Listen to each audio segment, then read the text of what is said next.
So Ed, I know you weren't at the conference. There were like multiple guest speakers at one point. And so a lot of the people that were attending that conference were in like different rooms for different guest speakers. The one that I was attending was a personal growth speaker. His name was Dan Thurman. And the guy was phenomenal. Like everyone gravitated towards the way this guy was actually kind of explaining how to grow and what you need to do. He's like, hey, if anyone has any questions, I want to take some questions as we go on through this session. I'm like, cool. I have a question in my head that I want to ask. And what they would do is they had little like cube-shaped cushion, but it was a microphone. Like they toss it around. Like you could throw it to somebody. It's very soft. Like it won't hurt anybody. But it was just their way of having a microphone. So once it was me, they threw me that little cube and I asked my question. And he's like, all right, hold on to it until it's time for someone else to ask and you'll throw it over. I'm like, cool. So 10 minutes pass by. He's like, all right, who's got some questions? Like we've heard from the people in the front. I want to hear from some people in the back. So then no one's raising their hand and I'm holding this cube, getting ready to toss it. I'm looking back. I'm like, no, it doesn't look like anyone's asking questions. It was like crickets. So I'm like, I could just toss it back there and if it goes, whoever it gets to, they'll be forced to ask the question.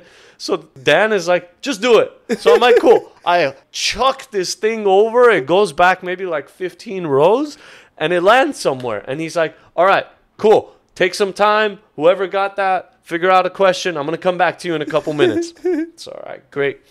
And then I'm like, cool. I got this cube out of the way. A few minutes pass by. He's like, all right. So from the back, I know you guys are holding on to it. What's your question?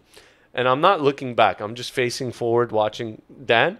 And all I hear is, okay, so I have a really hard time with public speaking. Even right now when I'm holding on to this, I'm kind of in panic mode. So I'm wondering what's the best way I could overcome a challenge like this? And I'm sitting there and my head just drops down and I'm like, oh my God, I've ruined this person's day right now. They're like, out of all people for this thing to go to, this woman was like trembling. And I feel bad because I've been there before, but I've over the years gotten comfortable. And I'm looking up at the guest speaker as she's saying this, and I'm making a face like, damn, I messed up. He looks at me and just nods his head with a smile.